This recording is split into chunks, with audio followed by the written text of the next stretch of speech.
She's been giving me her dinner." The child said it from behind the cleaning trolley, and Tobias Crane stopped with his hand still flat on the fire door. He had come back for a phone charger. That was all. 11:20 on a Monday night, the Ferrier building dark from the outside except for the stairwells, and he had let himself in through the staff door at the side because it was closer to the lift than the front was. He had come up to 7 because 7 was his floor, and he had pushed through onto the landing expecting nothing at all. There was a child sitting on a folded coat with her back against the wall. She was small.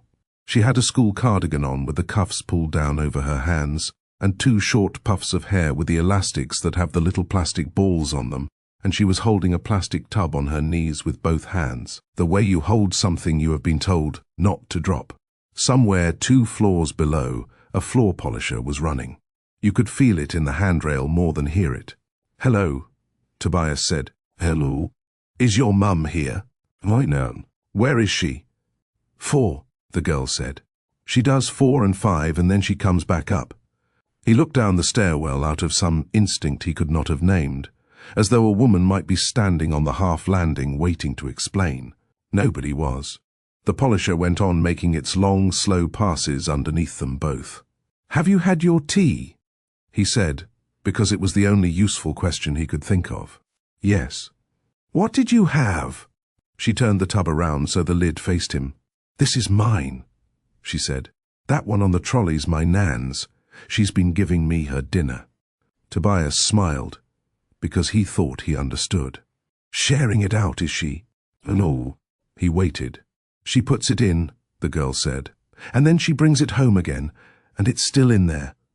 There is a particular kind of quiet that arrives when a sentence turns out to mean something other than what you assumed. Tobias Crane stood in it for a moment on his own landing. "Since when?" he said. "Since it got light in the mornings." He did the arithmetic without meaning to. It had got light in the mornings sometime in March. It was the 2nd week of August. "What's your name?" "Ella." "Ella what?" "Boyce." "How old are you, Nella Boyce?" 7. She thought about it. "I'm 7 and 2 months.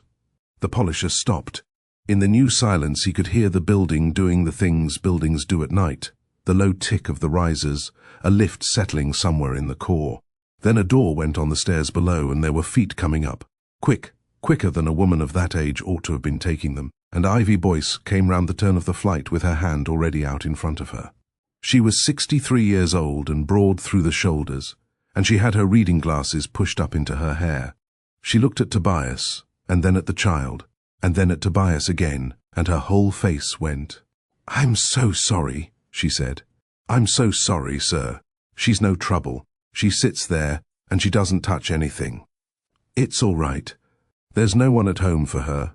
I'd never have her here, otherwise I wouldn't, but there's no one at home for her, and I've got no one to leave her with."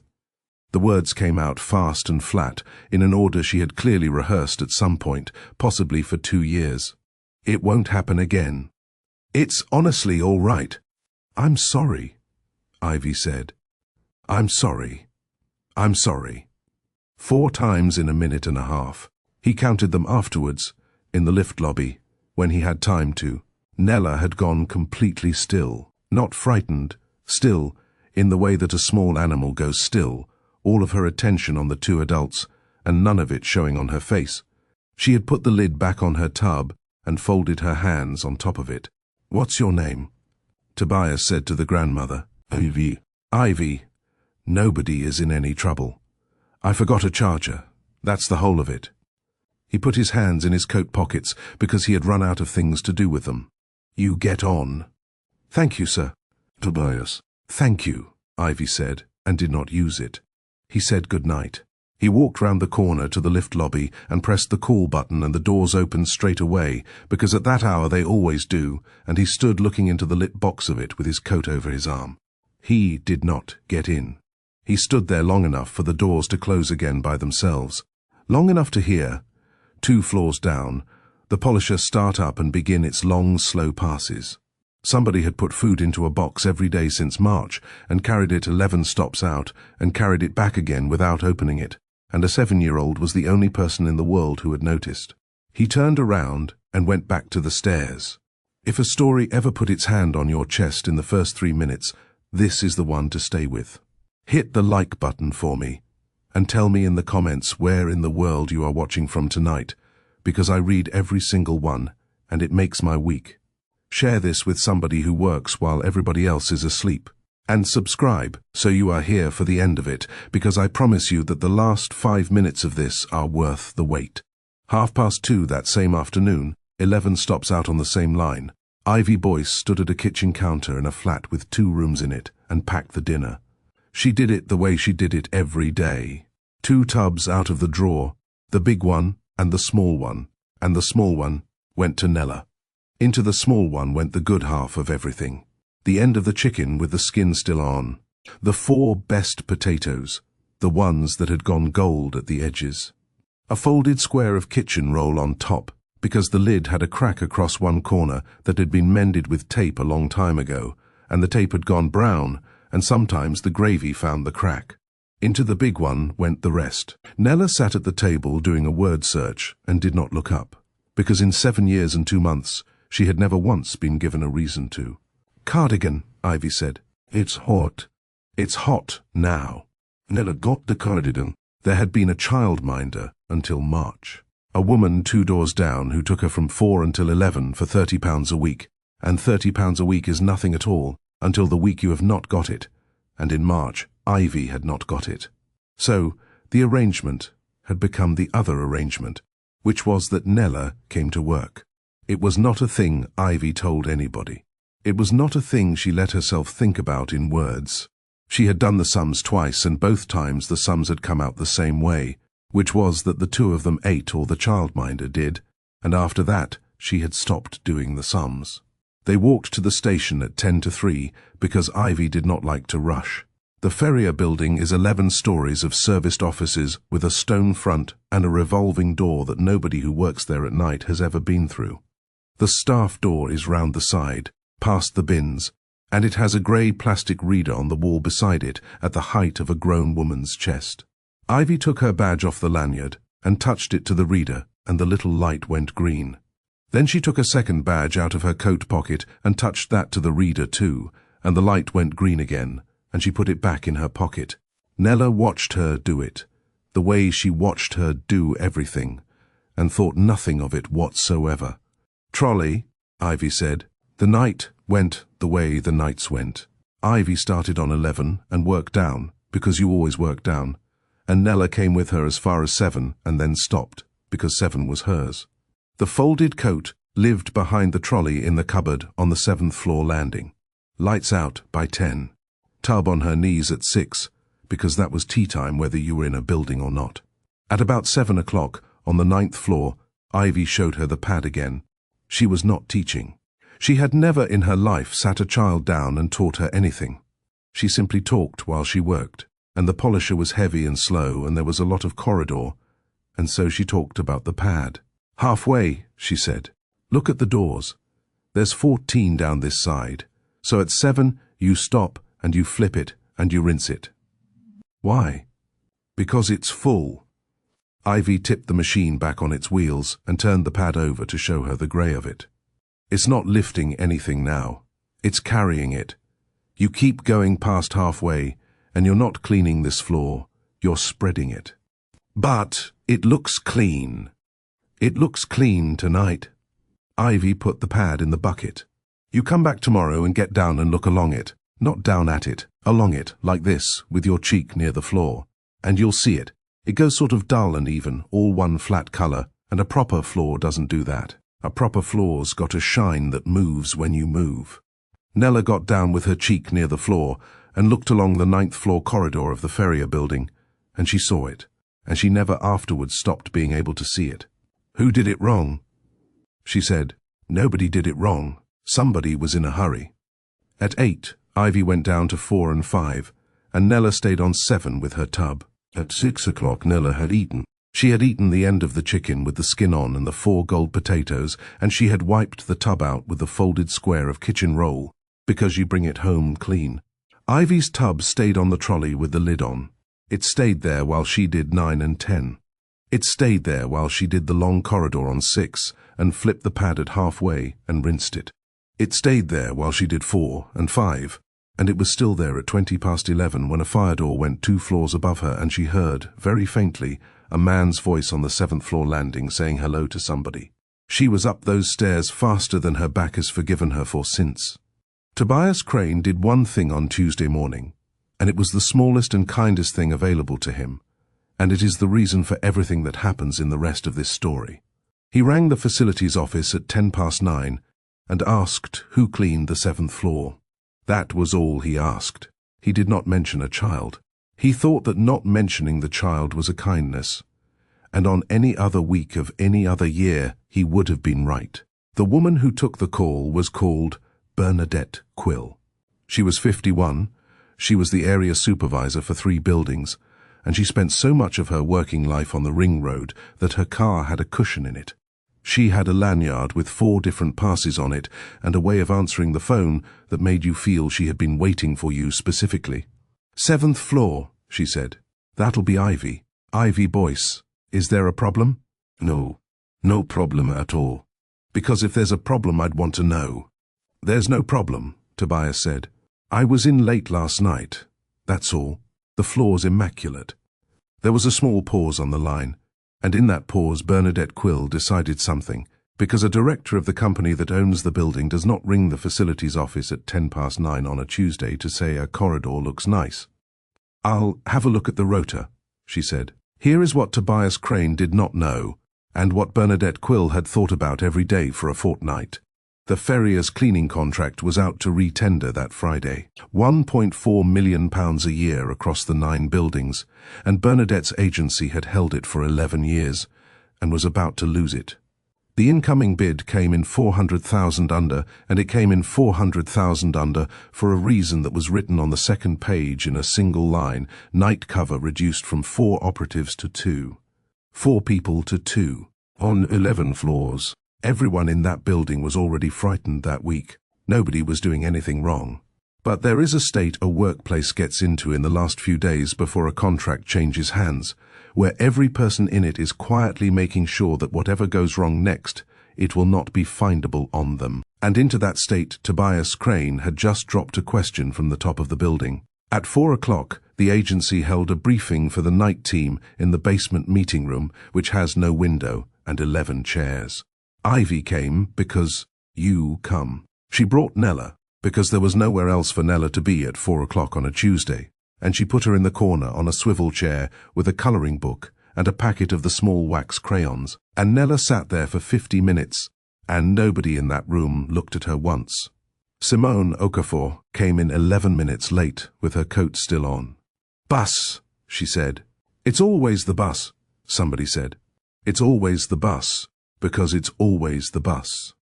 Simone dropped into the chair next to Ivy and bumped her shoulder against Ivy's shoulder, and Ivy did not look at her, which was interesting, but nobody in that room was looking at anybody except Bernadette.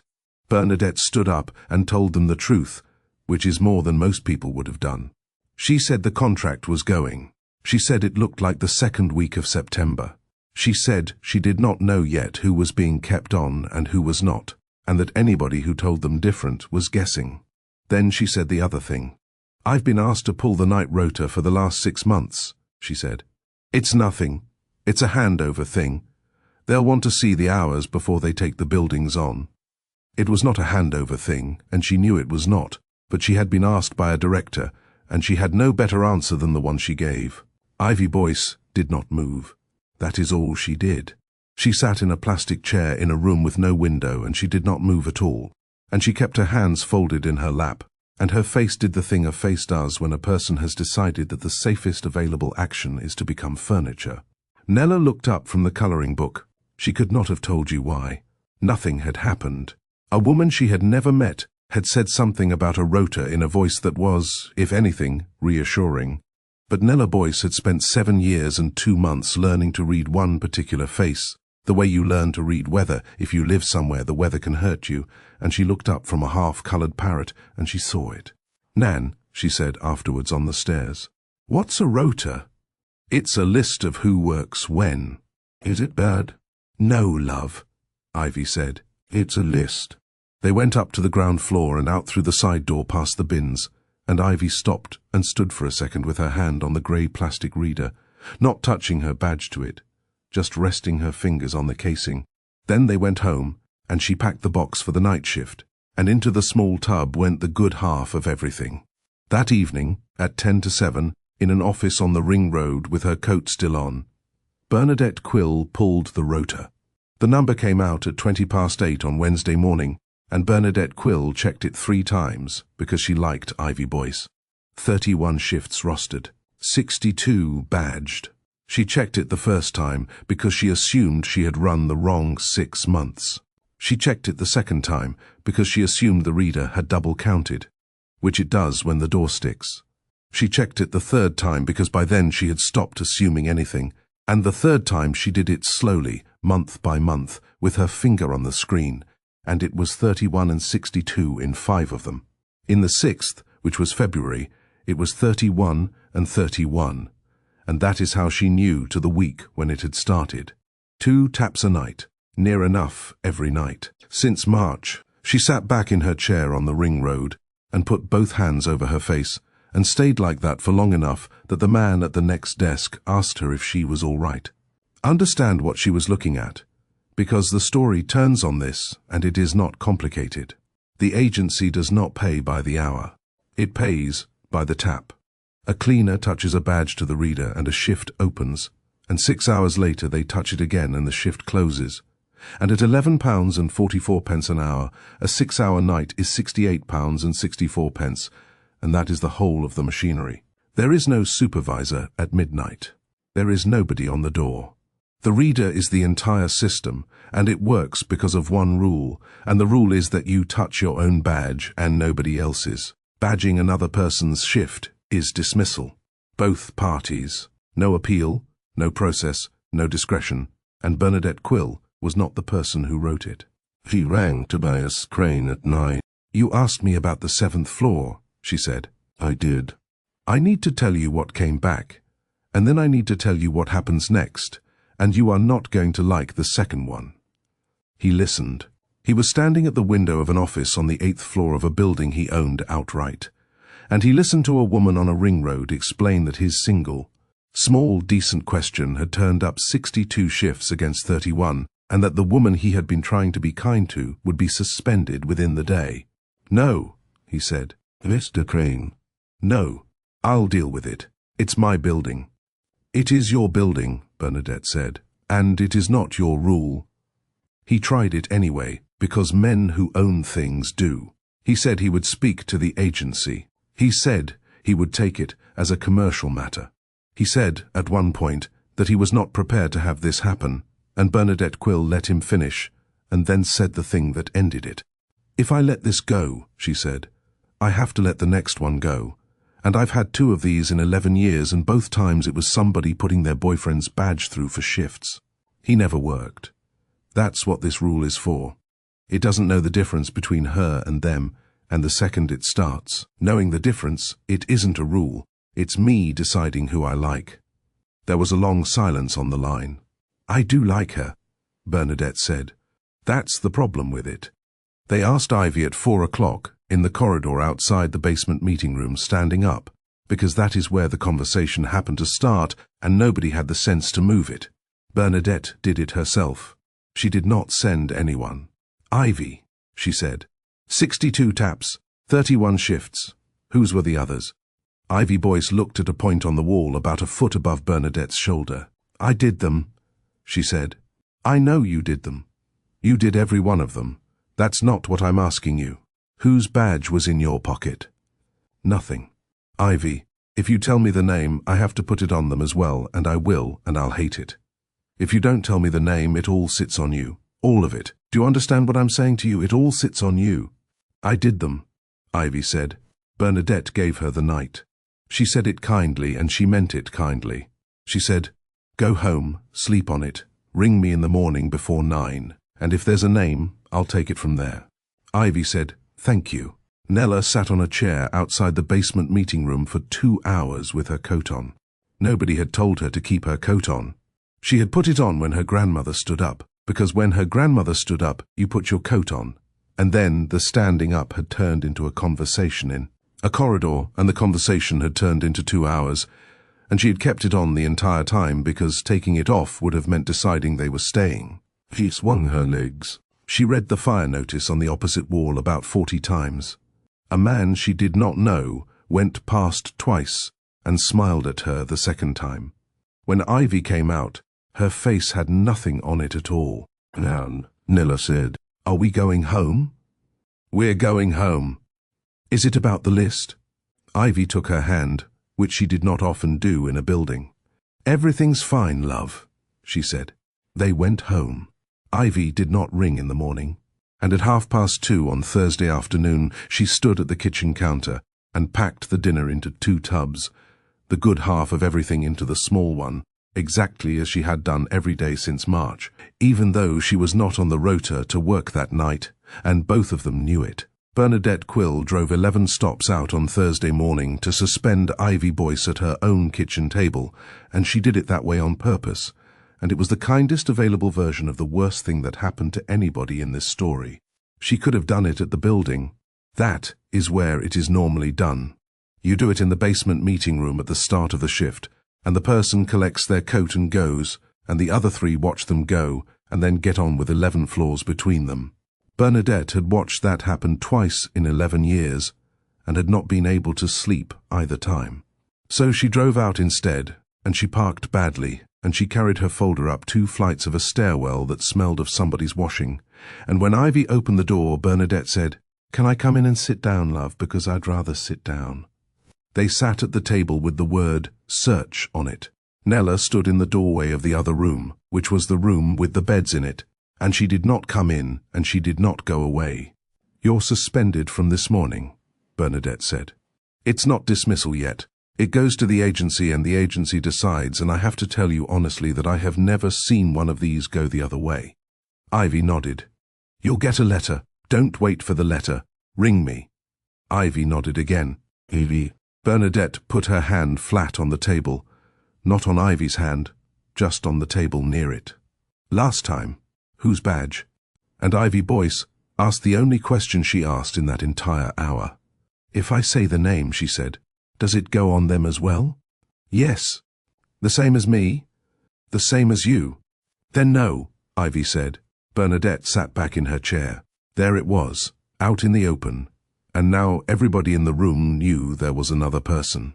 A second badge, a second name, somebody who had 6 months of shifts they had never worked and had been paid for every one of them. Bernadette Quill drove back to the ring road with that sitting in the passenger seat next to her, and the thing she could not get past was that a woman who had just been told she was almost certainly finished at 63 had not asked a single question about herself. Here is what was actually being lost, in money.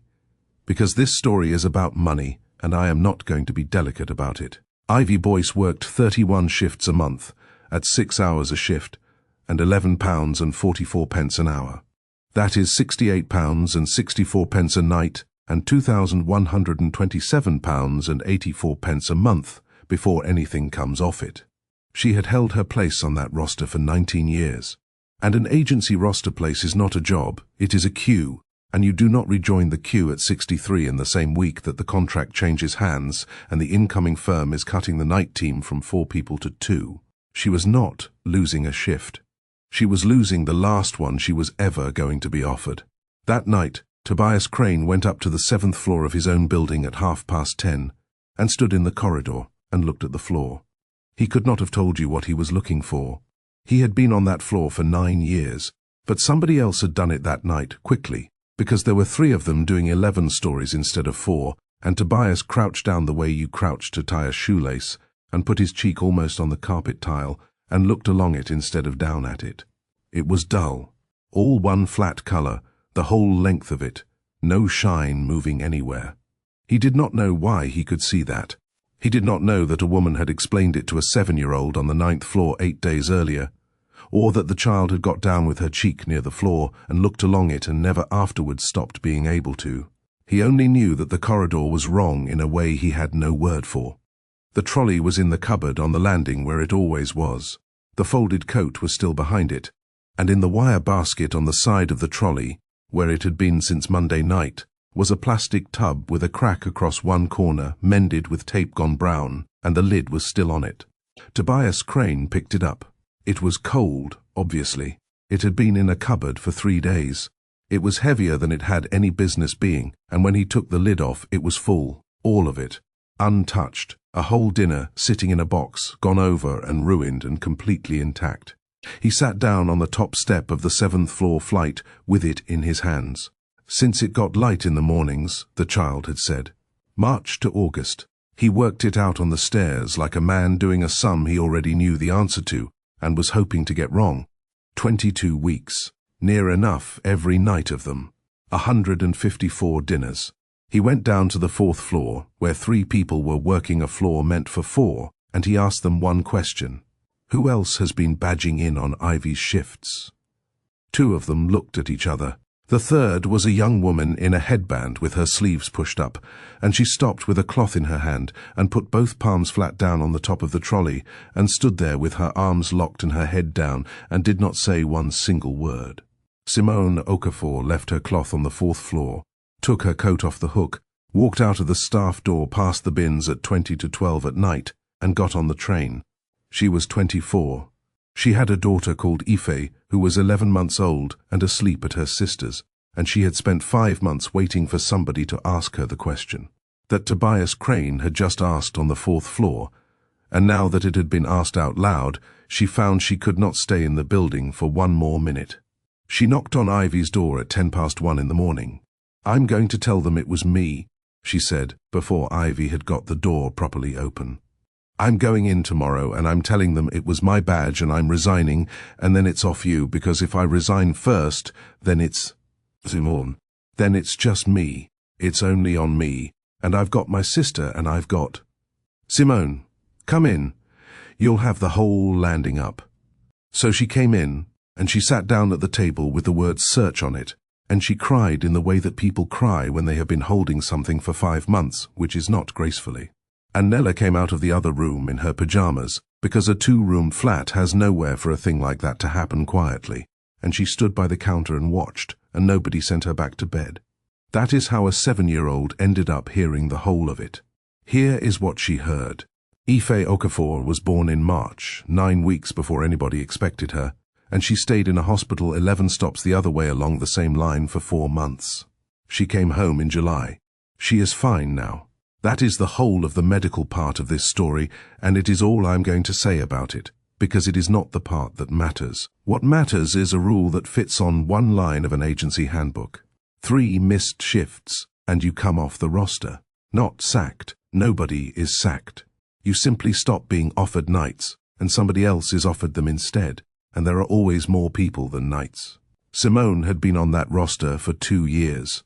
She was going to lose it in her first fortnight, and she was going to lose it while sitting in a chair beside a machine in a hospital 11 stops the other way, and she had said so out loud in the basement meeting room in March to nobody in particular. And Ivy Boyce, who had been there 19 years, had said, "Give me your badge." That was all. Give me your badge. Not for a week. Give me your badge, and go and sit with your baby, and I will do it. She did 31 shifts a month on the rota, and she did 31 more that were not on it. Near enough every night. 2 badges, 1 woman, from March until the 2nd week of August. And every single week, without exception, Simone had tried to give her the money. She wouldn't take a penny of it, Simone said. Not one. I put it in her coat pocket in April, and she put it in my bag on the bus, and I didn't find it for 2 days. It wasn't mine, Ivy said. You worked it. I worked it. It wasn't mine. Nella was standing by the counter with her hand on the drawer where the tubs live. Nan, she said, is that why you don't eat your dinner? The room went very quiet. Ivy Boyce sat at her own table at 1:30 in the morning and looked at her granddaughter, and did not answer for a long time. And when she did answer, she told the truth, which she had not done all week. A double's 12 hours, love, she said. And I can do 12 hours. I've done 12 hours since before your mum was born. But you can't do 12 hours and eat once, so you eat twice. And eating twice costs money. And the money was... She stopped. The money wasn't mine either. You could have had mine. I know. I wouldn't have minded. I know you wouldn't, love. That's the trouble with you. What Ivy said next was the part that was not noble, and it is the reason she is in this story instead of somebody easier to write. And if I never said it out loud, she said, then it never quite happened. That's the honest truth of it. I've had it in my head since March that if nobody ever asked me, and I never told a soul, then I ain't done anything, and it would just sort of run out one day and be over. She put her hands flat on the table. I've been no trouble to anybody my whole life, Simone. 50 years of being no trouble, and I have made myself the biggest trouble of my life by trying to be none. Nella came round the table and stood against her grandmother's arm. Is the baby better now? She said. Simone looked up with her face absolutely destroyed and laughed. She's brilliant, she said. She's got 4 teeth and she bites. Can I see her? Yes, love, you can see her. That was the first warm thing that had happened in that flat in 3 days. And it happened because a 7-year-old asked the only question that had not occurred to either adult in the room. There was a knock at the door at 20 to 2 in the morning. Tobias Crane had ridden 11 stops on the same line as everybody else, in a coat worth more than a month of that roster, and he had been standing on the landing for a while, and he had heard the last third of it through a door that does not fit its frame. He stood in the doorway and did not come in.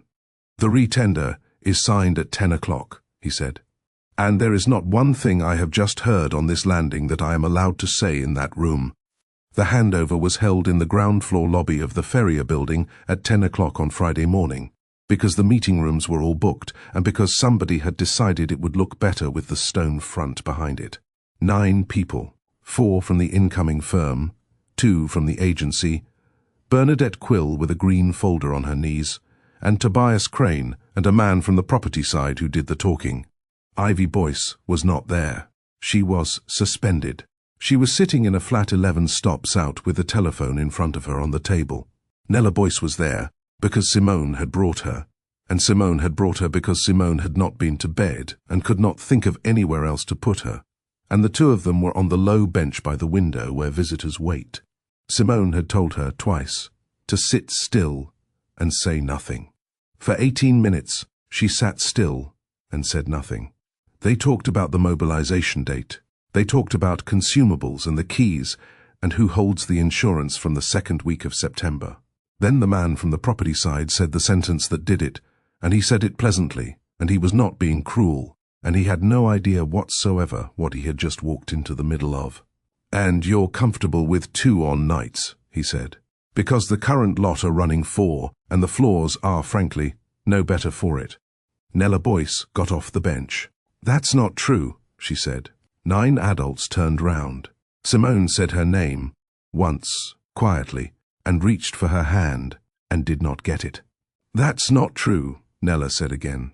She had her cardigan on, and the cuffs pulled down over her hands, and she was standing in the middle of a lobby with a stone floor in it, and her voice was going, but she did not stop. My Nan does 7, and 9 and 10 and 11, and she does 4 and 5 after, and the reason it takes her long is because she does it properly, and if you do it fast, it looks better. Sweetheart, said the man from the property side, kindly. Get down and look. I'm sorry? Get down and look along it.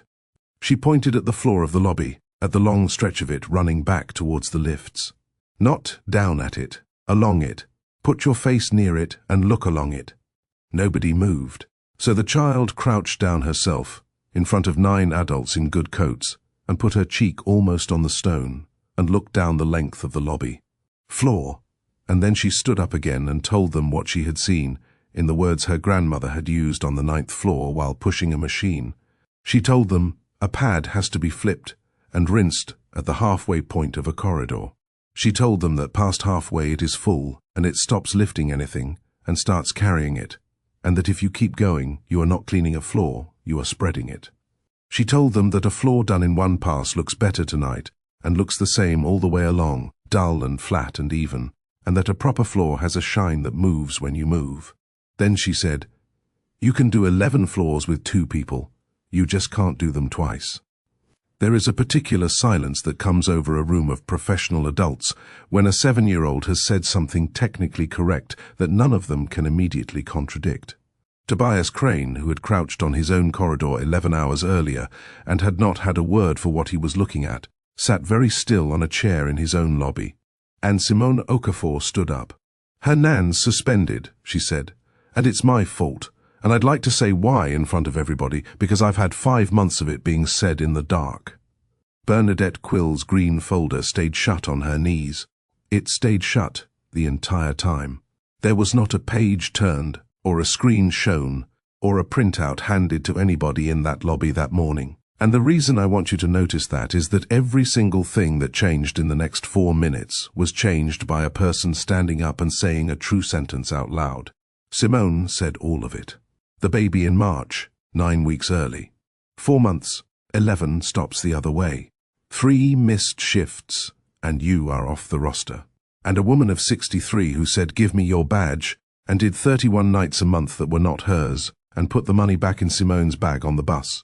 "She hasn't eaten on a double since March," Simone said. "Her granddaughter's the only one who noticed." That's what you're all sat in. The man from the property side had stopped looking pleasant, and Bernadette Quill stood up, in a lobby, in front of the incoming contractor, and 2 people from the company that pays her, with her lanyard round her neck. "I wrote the suspension," she said. "It was correct.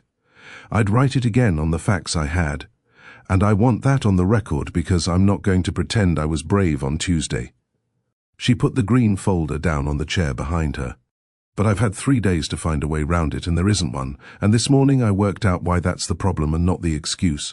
A rule you can only apply in an office is not a rule, it's a habit. If I can't stand in a lobby and read this one out, loud in front of that child, and still think it's right, and I can't, I've tried, I've been trying since Tuesday, then it is not fit to end a 19-year career with, and I am saying that to my own employer, in public, and they can do what they like about it." Tobias Crane spoke last, and briefly, because by then the room had already turned, and he had the sense to see it. He said 3 sentences. "Night cover on all 9 buildings stays at 4. Any bid that gets there by cutting it does not get read, and nobody signs anything this morning." Then he turned to Bernadette Quill and asked her what the covered shifts came to, in money, since March. She had the figure ready. She had had it ready since Wednesday. And when she said it out loud, every person in that lobby who dealt in £1.4 million a year heard how small it was.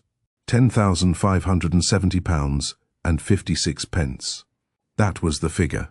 154 nights at £68 and 64 pence a night, from the 2nd week of March to the 2nd week of August. In a building that turns over £1.4 million a year on its cleaning alone, 5 months of a woman's life came to £10,500, and Tobias Crane wrote it down on the back of the agenda and looked at it for a while. He drove out to the flat on the Saturday morning. 11 stops is 25 minutes in a car. And this is the part I want to be careful about, because it would be very easy to tell you that a rich man turned up with a check and everybody cried, and that is not what happened, and Ivy Boyce would not have stood for it. She refused it twice. The first time she refused it, because she said it was not owed. "I wasn't employed to do it," she said.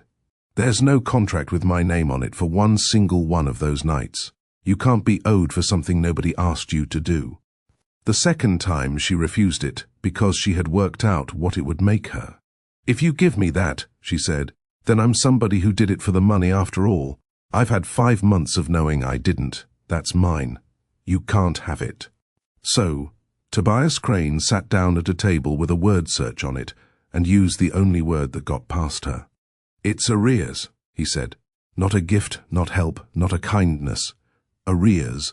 The work was done in my building on my floors to my benefit, and it was not paid for. If a contractor had done 154 nights on my floors and not been paid, I would be sued, and I would lose, and I would deserve to." He put his hands flat on the table.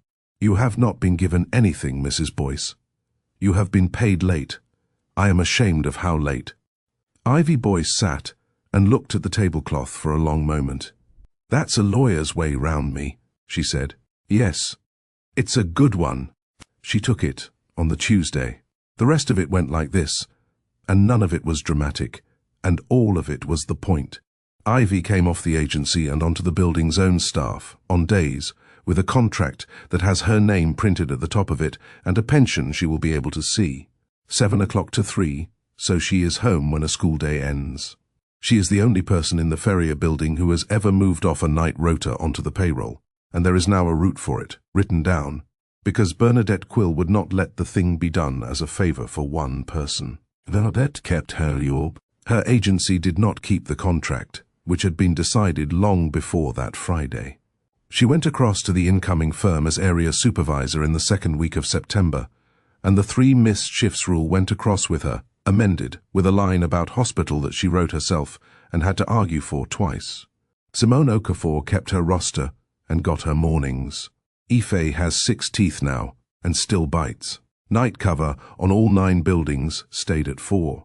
That decision cost real money every month for as long as Tobias Crane owns those buildings, and he made it because of a child in a cardigan who told him to get down and look along the floor, and he has never once tried to describe it as good business.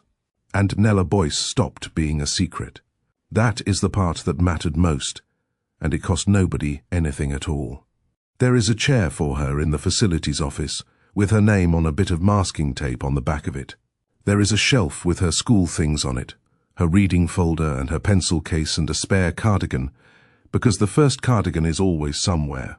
Everybody in that building knows her. The man from the property side, who is not a bad man, sends her a card at Christmas. She has not slept behind a trolley since the 2nd week of August. Ivy told her, on the Sunday, sitting on the end of the bed, that she had been right to stand up in that lobby. She said it in those words, because she had thought about which words to use. She said, "You were right to be a nuisance, and I want you to remember that you were right, because there is going to come a day when you are frightened of being a bother to somebody, and I want you to have this to put against it." Nella asked if she was sure. Ivy said she had never been surer of anything in her life. They eat at the table now, the 3 of them, and sometimes 4, on the night Simone is off. The box still exists. It is still cracked across the corner and still mended with tape, and it still goes to work, and it comes home empty, and the good half of everything does not go quietly into the smaller tub anymore, because there is no smaller tub. There is one dish in the middle, and everybody reaches. The last time anybody saw that lid closed was in a cupboard on the 7th floor, and Tobias Crane still has it in a drawer in his office, and he has never explained to anybody why. Somebody has been carrying the cost of your evening. Somebody cleaned the room you are sitting in, or drove the thing you are eating to the shop, or stayed later than they said so that your morning would be easy, and they did it quietly, and quietly is not the same as willingly. It is only the same if you never ask. So ask, out loud, in front of people, in the room where it counts, while she can still hear you. A 7-year-old did it with a cracked plastic box and 11 words, and it cost her everything she had, and it was the cheapest thing in that building. If Nella got to you tonight, would you do me a favor? Hit that like button, and leave me a comment telling me about the person in your life who does the quiet carrying, because those are the ones I sit and read twice. Share this with somebody who needs to hear that speaking up is worth it, even when your voice goes.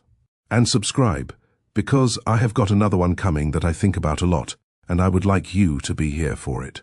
This video is a work of fiction created with the assistance of artificial intelligence.